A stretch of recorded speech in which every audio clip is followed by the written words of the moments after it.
Right, we brought you up into the reception area to just carry on with Monty's build, as such, is Fiesta M Sport, hashtag 021. Yeah. Alright, I'm just saying it slowly there, concisely, so you understand what the video's about, Timmy, yeah? Yep. Right. So, let's check out the tyres. Right, so as you can see, 245, 35, 18. Have to run an 18-inch wheel if you want to wide body it. Okay, that's the whole point of it, really. So you can imagine. So you're going from a 205, 40, 17, which the little beast ran in most of the ST180 run, to a 245 contact patch area. Right, and a 18-inch rim. Obviously, that's going to change the gearing, rolling side of it. Okay, but we'll see. We'll see what happens, but we're pretty confident that we'll get all our calculations right. And you can imagine the grip this car is going to have, especially when they're worn in a bit. Okay, I'll run these on our Mark III RS demo car, and the Cup 2 is just awesome. All right, so that's the first thing. Then we will share with you the wheels, the OZ wheels which he's having, and then as we go, you'll get a sort of we'll build a picture of what the car's going to end up like. We'll do it in stages, but so moseying on over to here then, Timmy. Right, so this is took a little while because obviously what's been happening, but we now have the dashes back. I thought we would go the route of having the dashes flopped, Timmy. Yeah. Which I think looks pretty awesome. All right, no half measures here. Thought we would just get it done. So this is done by Byron at Old School Engineering. Now Byron is the one who creates and makes the M Sport body kit. All right, I mean, just his ability and his attention to detail is second to none. I mean, he actually, if you go to his premises, it is just, engineering and body side of things with the paint, and is another level. I've never seen anything like it. It is the best I've ever seen. Okay, because of the attention to detail. And I'll give you an idea. He's the one who creates all the carbon bodied in-house the Alphaholics side of things, which is all the Alphas, all the old Alpha race cars. They're very, very expensive bits of kit, and he's the one who creates all the carbon body side of it. If you went on to piston heads, there was a feature on there about the Alphaholics, the Alphas. I can't remember, I don't know what model they are, I'm just forgotten now, but it's the old racing type ones, and with the carbon body one, and you'll see it on there. They're crazy money, to anything from 200 to 400,000 pound each, I think they are. So, but that's the sort of thing that he does, So yes, so he's flocked these for us, and as you can see, fantastic job. The reason why we've done this is because we want to do something a little bit different. Monty wanted something a bit different on hashtag 021, so keep it a bit rally relevant. The other thing is it's functional as well, because like a day like today where it's nice and sunny outside, you don't get that glare reflecting back into your face, all right, from the cockpit, and that's why you'll see it on rallycross, rally cars, race cars, for that reason. All right, but it also looks cool. All right, all the trims have been done as well, but we've left it just the top side because you don't want to start doing all of it. It gets a little bit too much then. All right, that becomes overkill, Kimmy Kaikkonen, yeah. Mm. Yeah, think about F1 then, yeah. Yeah. Yeah. All right, so that's that. So next thing is Timmy's down there. Did say right that time, didn't I? Yep. You're then putting the ultra shifter in. We fed all the cables in for that, but now we need to get the dash in before we can then mock up the center console and find out what we need to re-engineer for the ultra shifter. All right, so we'll show you that. We're doing things a little bit different on these, whether that be color or design or whatever. All right, but yeah, so let's get this dash in, and then we'll come back soon. Back down in the workshop, as you can see. Challenging times. Yeah. Yeah. You confident, Timmy? Yeah. You took it apart. Yeah. So you got to put it back together. All right. But yeah, rather you than me, mate. Yeah, we've got the flock dash there, look. All ready to go in. Yeah. So all Timmy's doing now then is just, well, it's been a little while since he took the apart again. Some noisy going on in the background there. Look at that. That's Ash from Pro Form Engineering, Julian's partner. And he's doing all the underside aero on the little beast, which is then going to be replicating onto this. So loads going on. Alright, viewers? But yeah, just to let you know. Little Peacock Carlos there, look. That's one of our big brake kits. But that's about it, yeah. We'll, you need to be cracking on with this, mate. So you find us now inside Monty's, well, sort of like stripped out, isn't it, Timmy? Yeah. I mean, it's well, it's Timmy too. He's been on it. Nothing to do with me. He's been doing this one. So the dash looks fantastic. Yeah, let's just really have a look good, at isn't that, it? Guys. Really good. Flock dash. It's proper and all the proper rally style, isn't it? It's awesome, mate. And this, so Byron, our friend Byron, another one of our technical partners. We use that term again. Up at Old School Engineering. So Byron is the one that designed, created the kit for this for the Fiestas. So he knows what he's doing.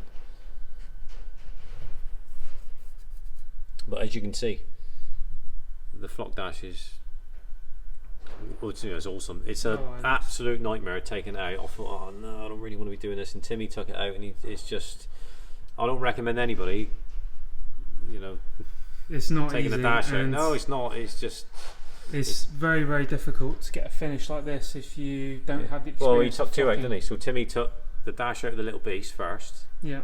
And then it's sort of like, then he knew where things were and all this sort of stuff to do it on this. So, but still not easy. But we've just done so it's just the top that's all been flock. I mean, you need to know what you're doing with flocking a dash. I mean, absolutely, Byron, do, yeah. Superb. What he's done there is, fantastic. But we didn't want to go too mad, but it'll leave the bottom half. You do it too much, it's just too much. So you got a bit of a compromise. Yeah. Just I mean, I know the answer, but just to explain to people who might think, well, why are you doing that? What is the relevance of a flock dash? Again, so this with race cars, rally cars, it's the sun reflecting. Yeah. So it stops it from reflecting up onto the windscreen and then dazzling you, basically. It's a simple answer, but it's but it's not easy to do. No, it's an art to doing it. You got to know what you're doing. You can't just. I mean, I think many people have tried doing it DIY, haven't they? Yeah, we've seen a couple of dodgy flock jobs in our time, haven't we? No good, is it? Yeah. Shocking, isn't it? So, but no, this not is the sort of thing you ever got yourself, is it? Work. I mean, Byron up at Old School. We have been up there. We didn't get a chance to do any videoing really because he's working on a lot of kind of very specialist stuff that he wanted to. A bit like us, he didn't want to have it on camera, which is fair enough. But it's a great setup he's got. He's got loads of experience in this sort of work. And he's really awesome, top quality. He's like, I've never seen him like it. He's just, his attention to detail. I mean, he does all the alphaholics, like GTA old alphas, doesn't he? Which are like, they're like 250, 300 grand a piece. Faux carbon body ones. That he's created the faux carbon body one in house. Yeah, we saw some really incredible stuff up there, guys. I looked at a car up there and I thought, that's stunning. And he said, no, that's got to have a flattened back and I'm not happy with it. I said, yeah, I think he had a mirror. He had a customer's car there, had loads of little sort of post-it notes all over it, just little points he wanted to go back and address. I couldn't even see it, and it was like, but he wasn't happy with it. Yeah. So it was down to be like certain parts to be flattened back and done again, and it was just, not done again, is it? It's not as though the job needs to be done again. It was just a refinement. Yeah. Because he's a perfectionist, and awesome setup he got. What a setup! Oh yeah, fantastic! Unbelievable. And fantastic personal car collection in Wales, up there as well. In Wales, there. Oh yeah, he's a cracking guy, Byron. Really got to know him, and on our wavelength, and he's great. Yeah, he's very always help you out as well. Really helpful. Yeah. And again, same with us. You want anything done, you'll be waiting months and months and months. Yeah, he's because got a just big crazy. waiting He's list. got a Ferrari Dino, what he's doing, isn't he? Yeah, I think he said he's got a. Had to made the doors, actually make the door skins for it. Yeah, I think he said. Correct me if I'm wrong. I think he said he got like a 12-month waiting list at the moment, Yeah. which is. Yeah. You know, But it's that good. sort of It thing gives shows you an idea that, about what he the does sort is of things quality. he creates. But to be able to, to make door skins for a Ferrari Dino, and they were like factory when they. Yes, they were. Yeah. He said that is like you're talking thousands of man hours to do what he's doing on that car. It's incredible, isn't it? Yeah, I don't know. I hate to think what Matey's bill's going to be in labour.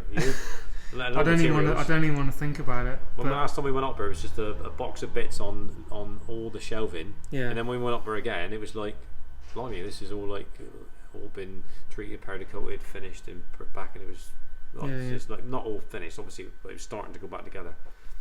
So we do similar things, really. But moving on to the so that's just. We talk about Byron because it involves him, and then we move on to the ultra shifter. So, and then again, this in black. Yeah. So what Timmy's had to do here, which is again is all time consuming, can't just chuck it in. This has been modified, and he's done that quite nicely, like, you know. So yeah. Oh yes, yeah. Hours to test fit it, take it off, test fit it, because obviously you've got to look. So that's the furthest travel there, but you've got to go how far that's going to travel there. It's not been adjusted yet. Yeah. So once it's adjusted.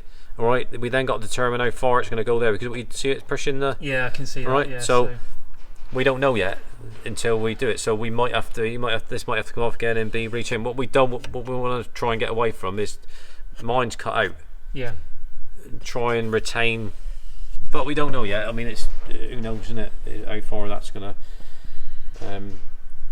how far it's gonna need to have movement. We don't know, but. It's coming along. This is probably the biggest project that I've taken on. Yeah. Will I do it again? Probably not. It's mega time consuming. I mean, it's a bit like a Byron at old school job, isn't it? You know, like 12 months. Well, it's a car like 2 years. Yeah, you know, a job like this, guys. Well, I mean, it's really very much a case that you have to leave the car with us for an extended period of time. Of course it does. I mean, and Monty knows that. You know, I've got a. And it's being done around other jobs. It's not like you're working on it full time. My bread and butter side of it is, you know, I've got the normal run of the mill stuff. You know, Granny down the road with her Nissan Micro. That's the bread and butter stuff for the MOT station and all that sort of stuff. So I have to. It's not just all about performance stuff. This is something I do alongside it because I enjoy doing it. So it's not my first and foremost business. It's that's just the way it is. There's just two sides to it: the standard stuff and this stuff. So things take time, but we talked about it before. And you can see that. It's like they say, good things come to those who wait. Exactly. Yes. So there's which you have sold. That's the meth controller. Same as what you've got, Timmy. Yeah. So that's got to be refitted, resecured to the top of the dash side of it.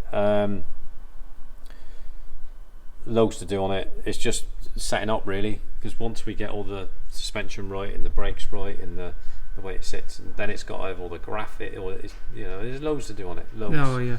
Like I said, this is anodised black. The quality of it's superb. It's all German engineering, and he's gone for the anodised red knob, which is superb.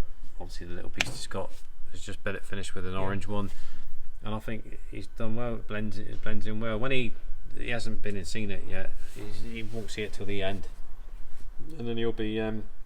I'll do all the testing in it, but it's going to look mega. Believe me, take my word for it, viewers. When this is finished, you are not going to see anything like this in the world. It's going to be completely a one-off car, and the thing that makes it special, it's the only one. It will be a one-off because you're not doing another one. No, I'm not doing another one. This is a what they have to pay me. You have to pay me a lot of money to do it again. Yeah. But completely one-off, and the only one in the world. So it's the only black M Sport car. Yes, it's a sticker car. So before people say, "Oh yeah, it's only stickers," and all this sort of stuff. Yeah, but everybody's got their own opinion, and everybody's to the wrong. So I think some people like it, some people if you don't. Lift down the windshield. Yeah, so you can see there. Look. You've got. So that's number 21, and that's Malcolm Wilson's signature. So, you say it's a sticker car, but it has been driven by Malcolm Wilson. This one and this is the only one. I think. Oh no, the only one that's been. I think this one and. This one and 001 are the only ones that on the visor, isn't it? I think so. But I think yeah. the ones on the visor are the ones he actually drove, wasn't it? Yeah, I'm gonna have to check that with Monty, but I'm not sure. But yeah, it appeals to me Yeah, because I understand why they've done it and the M Sport connection. You wait till you see the graphics on it, viewers, when it's going to be mega. I think so. Well, anyway. I think if people are up on their M Sport sort of kind of following, you'll have an idea of what the graphics are when we mention, like you said, the Mark 8. So it's going to be, and you've already seen the spoilers from a previous videos back Christmas time. Yeah. So with it's the going to have that as WRC well. carbon, faux WRC carbon, with the real daddy spoiler on it. Proper M Sport. Lexan glass. So these to be changed for the glass is going to be changed for M Sport Lexan glass. The rear window, M Sport Lexan rear window. All the fitting kit for the spoiler. It's going to be mega, mate. I mean, the same is going to go on the Little Beast, but the first and foremost has to be this one. It's going to be pretty mental. This thing. It will be. It'll be. Forget all your supercars. Your Lambos and your Ferraris and all this sort of stuff and whatever. Forget that. This will be. It'll be such a head turner. Isn't it to me? It's gonna. It's unique, isn't it? It's not like an off the shelf. You see a Ferrari and Lamborghini option, or a McLaren, it's like that. Oh yeah. Yeah. And this, because that's out of reach for most people, them type of cars. This is like, look at that. Yeah. It appeals it's kind of why people are appealed to WRC and BTCC, because they're essentially driving, very pumped up cars that you can own yourself. Like Focuses, Fiestas, things like that. Exactly. Obviously another level, but something that you can own yourself. Yeah, it's all relevant, isn't it? And it's it appeals. Yeah. To view to fans as well, isn't it? So yes, that's it for this one for a minute. We'll give you more updates on it as we go. You're not gonna want to miss this one. Yeah. I mean, time, we don't know. It goes back to the same thing. It's there's not enough hours in the day, so, and it involves other people. It's not just us doing it. You've got Julian involved with certain fabrication bits. High spec with the brakes, and me trying to find time to get all the suspension right, and you'd spend the day just doing that. So. All in good time. All in good time, guys. But yeah, we'll share more with you on this one as we can, guys.